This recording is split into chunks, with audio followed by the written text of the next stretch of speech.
नमस्ते, Vande Mataram. Revolution India channel पर आप सबका हार्दिक स्वागत, अभिनंदन। दर्शकों, जैसे कि हर बार मैं आप लोगों से वायदा करता हूं, किसी न किसी ऐसी शख्सियत से आप सबको रूबरू कराऊंगा। और आज हमारे ख़ास मेहमान श्रीमान Devendra Lohan ji, district bar association president Jind. आपका रिवॉल्यूशन इंडिया चैनल पर हार्दिक स्वागत, अभिनंदन सर। आपका बहुत बहुत धन्यवाद और साथ में आपके सभी दर्शकों को भी मेरी नमस्कार। जी देवेंद्र जी, दर्शक जानना चाहते हैं वकालत की जो आपकी यात्रा है, आप ग्रामीण परिवेश से निकल के और वकालत के विभिन्न पदों पर होते हुए और अब आप डिस्ट्रिक्ट बार एसोसिएशन जींद के पद को सुशोभित कर रहे हैं, उसके बारे में दर्शकों को कुछ बताएं। मैंने 2002 में प्रैक्टिस शुरू की थी।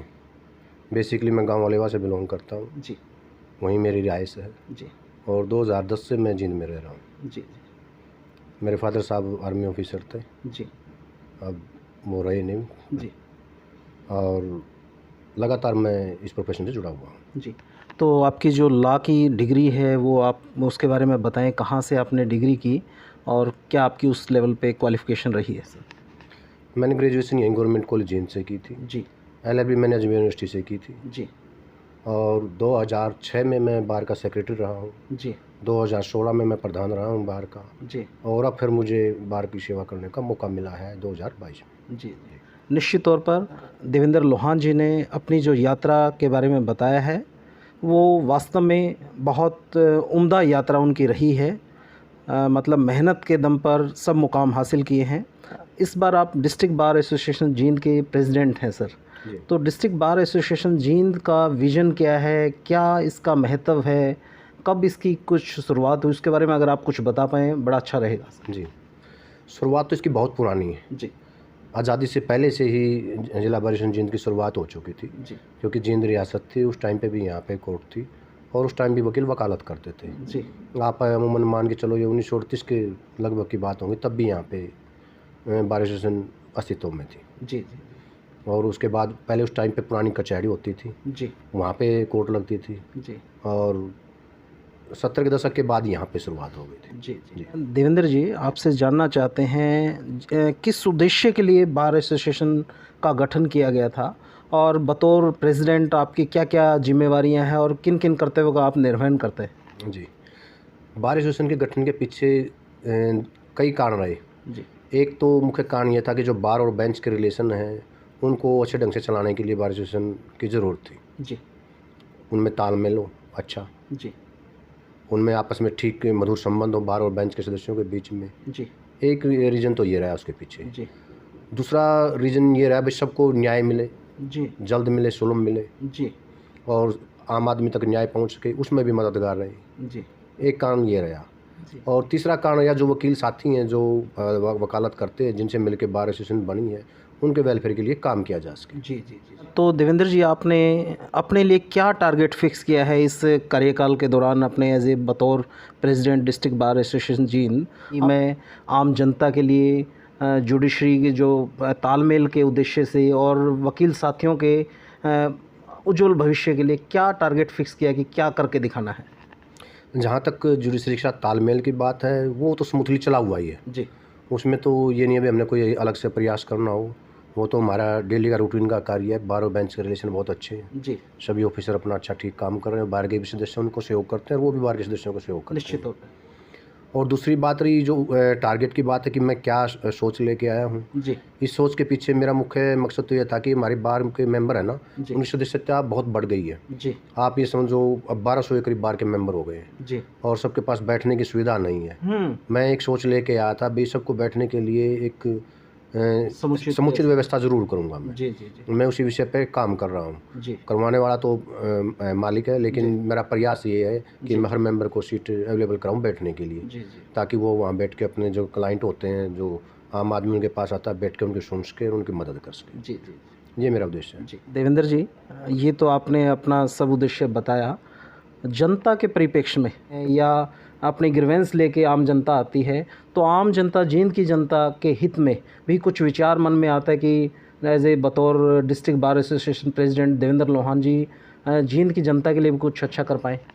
मैं जो प्रेजेंट ऑफिस होता है उसका कार्य करने का एक तरीके के बारे में बताऊं तो उनका सीधा ताल्लुक पब्लिक से इस नाते नहीं पड़ता कि उन्होंने कोई वकील करना है। जी जी जी। अगर उस सिचुएशन में ही ताल्लुक पड़ता पब्लिक से कि किसी वकील के बीच में और किसी क्लाइंट के बीच में कोई डिस्प्यूट पैदा होता है, जी जी उस टाइम पे ही भूमिका मेरे ऑफिस की रहती है। जी जी भाई किसी पब्लिक के आदमी के साथ भी कोई अन्याय ना हो, जी जी हमारा साथी कोई गलती कर दे तो कम से कम उसको कैस के उसको सुधरवा सकें, जी जी जी ये कोशिश रहती है उसमें। जी। जैसे आपने सामाजिक विषय पे भी काम किया है डिस्ट्रिक्ट बार एसोसिएशन जींद में। पिछले दिनों आपने पर्यावरण बचाव के निमित्त एक कार्यक्रम किया जिसमें एनजीटी चेयरमैन साहब भी पहुंचे थे, तो वो समाज से जुड़ा हुआ विषय है।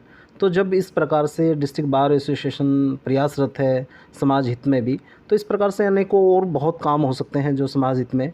तो उस विषय में जानना चाह रहे थे कि क्या और आगे की प्लानिंग है इस कार्यकाल के दौरान जींद की जनता को एक संदेश के रूप में क्या देखते हैं?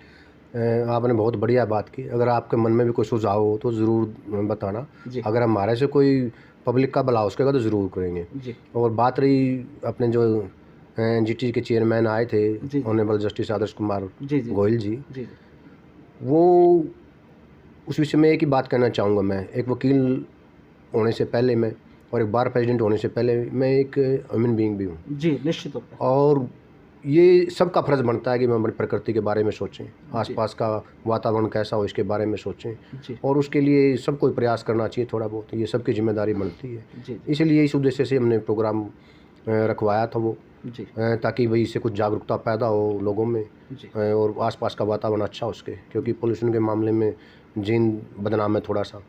तो इस वजह से हमने प्रोग्राम की यहाँ शुरुआत की थी। और वो कार्यक्रम आपका बहुत सफल रहा, सफल से सफलतम तब रहा। चलो बहुत बहुत धन्यवाद आपका। इसके अलावा जैसे हम देख पा रहे हैं डिस्ट्रिक्ट बार एसोसिएशन जींद अपने वकील साथियों की सुविधाओं को ध्यान में रखते हुए समय समय पर उनकी सुविधाओं को अपडेट करने का प्रयास करती है। जी। चाहे कोई खेलों का आयोजन है या कोई इंडोर खेल की व्यवस्था है, इस प्रकार का कोई दिमाग में आता है कि वे क्या और नया करना है साथियों के लिए? जी, जहाँ तक खेलों की बात है, हमारे यहाँ साथी चेस भी खेलते हैं, कैरम बोर्ड भी खेलते हैं, साथ में बैडमिंटन भी खेलते हैं, क्रिकेट टीम भी है हमारी, जो समय समय पर अलग अलग ज़िलों में जाती है और अपना प्रदर्शन करती है। खेल से जुड़े हुए हैं ताकि उनका सर्वांगीण विकास हो सके और वो भी दूसरे नज़रिए से देखकर फिजिकली भी फिट रहें। जी तो हमारे प्रयास रहता है उनको हम सभी सुविधाएं उपलब्ध करवाते हैं। जी सर, क्योंकि आप वकील भी हैं पेशे से और आपने मतलब क्रिमिनल केस भी और सिविल केस भी आप लड़ते हैं, एक्सपर्टाइज़ है आपकी। दिन प्रतिदिन जो कोर्टों में केस की जो संख्या बढ़ती जा रही है, जी। बतौर वकील होने के नाते आपको भी लगता है कि लोगों को न्याय समय पर ना मिल पाना ये अपने आप में एक बहुत बुरी स्थिति होती है जब व्यक्ति अपनी जीवन यात्रा ही समाप्त कर जाता है और उसके बाद अगर न्याय मिला तो उस न्याय का कोई मायने नहीं रहता। तो बतौर डिस्ट्रिक्ट प्रेसिडेंट, क्योंकि आप जुडिशरी के ऑनरेबल जस्टिस के साथ भी आप बैठते हैं, तो कभी इन विषयों पर भी चर्चा होती है कि किस प्रकार से लोगों को त्वरित न्याय मिल पाए, उसके बारे में कुछ बता पाएँ सर? हाँ, ज़रूर चर्चाएँ चलती हैं, लेकिन कई चीज़ें ना तो मेरे ही हाथ में हैं, ना ही जजेस साहिबान के हाथ में है, क्योंकि ये बड़े लेवल के मामले हैं। क्योंकि जनसंख्या बहुत ज़्यादा हो गई है, वर्कलोड कोर्टों में बढ़ गया है और इतना ज़्यादा बढ़ गया है कि एक दिन 250 की कॉज लिस्ट होती है। तो उन चीज़ों को समुचित रूप से चलाने के लिए ज़्यादा कोर्टों की ज़रूरत है, और ज़्यादा कोर्ट चलाने के लिए तो सरकार और जो ऊपर बैठे हैं बड़े बड़े अधिकारी, उनका ही काम है। हम तो उनको अपना सुझाव दे सकते हैं कि ज़्यादा से ज़्यादा कोर्टें बनाई जाएँ, ज़्यादा से ज़्यादा जज अपॉइंट किए जाएँ, ताकि काम बँट जाए और सबको समुचित न्याय और जल्द से जल्द मिल सके। जी सर, जैसे टेक्नोलॉजी के साथ हर चीज़ें अपडेट हो रही है, तो जो वकालत का पेशा है वो भी टेक्नोलॉजी के साथ अपने आप को अपडेट करने का प्रयास करता है। तो देवेंद्र लोहान जी का विज़न नहीं है कि अपने वकील साथियों के लिए कोई टेक्निकल अपडेटेड सेमिनार वकालत के पेशे में लाया जाए, 1 दिवसीय 2 दिवसीय सेमिनार, ताकि वो जिससे वो नई नई जो धाराओं से परिचित हो पाए, वकालत के नए नियमों से वो रूबरू हो पाए, उसके बारे में अगर कोई विचार सर? हाँ, बिल्कुल। इस विषय पे एक कैंप हमारा लग चुका है, आपको शायद उसकी जानकारी नहीं रही। उसमें जो अपनी टेक्नोलॉजी है उसके बारे में सभी साथियों को जागरूक किया गया था। और रही टेक्नोलॉजी की बात, पुराने साथी तो इस मामले में ढीले बेशक हों, जो नए साथी आए हमारे वो तो अपडेट हैं टेक्नोलॉजी के मामले में, और सभी अपना टेक्नोलॉजी का यूज़ करके स्मार्ट वर्क ही करते हैं। सबके पास अपने कंप्यूटर है, लैपटॉप है। हमारे पास भी पूरी लाइब्रेरी में एक कंप्यूटर की पूरी लैब है, जी जी जिसका फ़ायदा सभी साथी उठाते हैं। जी ऑनलाइन ही अपनी जो रूलिंग वगैरह अथॉरिटी वगैरह निकालनी होती है वो निकालते हैं जी और टेक्नोलॉजी का सहारा लेके अपना काम करते हैं। जी इस मामले में बारिश रंजीत किसी भी बार से पीछे नहीं है जी और ना ही हमारा जिला इस मामले में किसी से पीछे है। जी जी। बतौर district bar association Jind president आप जो वकील साथी यहाँ डिस्ट्रिक्ट बार एसोसिएशन में प्रैक्टिस कर रहे हैं, रजिस्टर्ड हैं, और जो युवा वकालत के क्षेत्र में अपना करियर बनाना चाहते हैं, उन युवाओं के लिए आपका कोई संदेश सर? संदेश तो यही है, हमें अपना काम ईमानदारी के साथ करना चाहिए। जो हमारी जिम्मेदारी है और जो हमारे ऊपर एथिक्स लागू होते हैं उनका पालन करना चाहिए और जिम्मेदारी के साथ ही हमें अपना काम करना चाहिए। हमारे पास हमारे क्लाइंट भी उम्मीद लेके आते हैं और समाज हमें अपेक्षा करता हमसे कि हम अच्छा काम करें और ताकि अच्छा उदाहरण सामने पेश हो सके। इसलिए मेरी उनसे यही अपील है कि वो ईमानदारी से अपना काम करें, मेहनत के साथ अपना काम करें। जी, बहुत बहुत धन्यवाद सर। और मैं दर्शकों को इसी सोच और इसी विचार के साथ छोड़े चलता हूँ। निश्चित तौर पर वकालत का एक पैसा ऐसा है जहाँ व्यक्ति बड़ी दिक्कत महसूस करके ही किसी वकील के पास न्याय की उम्मीद से आता है। और जैसा कि देवेंद्र लोहान जी ने बताया कि आप अपने आदर्शों के साथ अगर वकालत करेंगे तो निश्चित तौर पर आम जनता को भी त्वरित और सही रूप से न्याय मिल पाएगा। तो विचारणीय विषय है, सभी साथी इस पर विचार करें।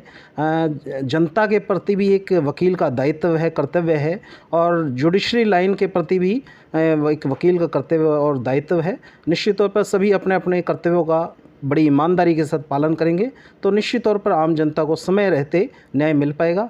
देखते रहिए रिवॉल्यूशन इंडिया। फिर किसी अन्य दिन किसी अन्य शख्सियत से आप सबको रूबरू कराएंगे। जय हिंद, जय भारत, वंदे मातरम।